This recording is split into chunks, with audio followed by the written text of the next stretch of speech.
How do you feel about, I guess, today's mindset when it comes to assembling a group, and that's putting together a reality show?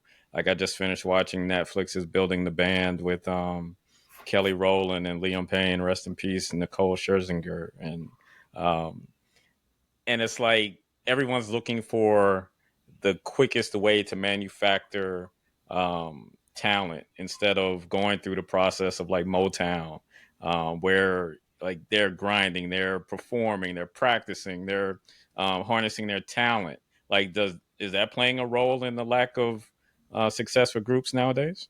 I would say yes. I mean, it affects the longevity of a group. Like you can manufacture a group. Let's call it like the microwave age, where you put the ingredients together, you put them in a microwave, and hope that gets hot.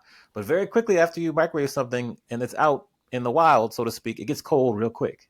Compared to if we're going to use cooking analogies, and you view the groups of the past like a crock pot, and you put them in the crock pot and you let it kind of simmer for a while. Most of the most successful groups met in high school, Mhm. or they met in the same community, they gigged around, they performed, then they might have seen another group in the same area and partnered with them. They came together and were stronger. They kept performing. So, okay, you're already adding on 5, 6, 7 years of performing together. So they know how to perform. Then they have different songs that they take.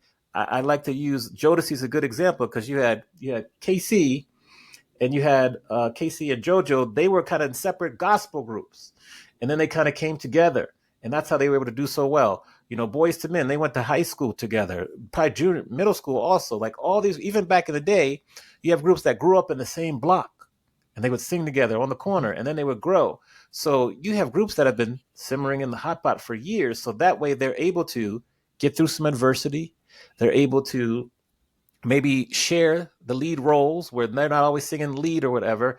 But when they get encountered with issues, whether it be management issues, record label issues, even internal issues, whether it has to do with drugs, whatever, they have been together long enough so that they can get through that, compared to these new groups where as soon as they get a bump in the road, they're out.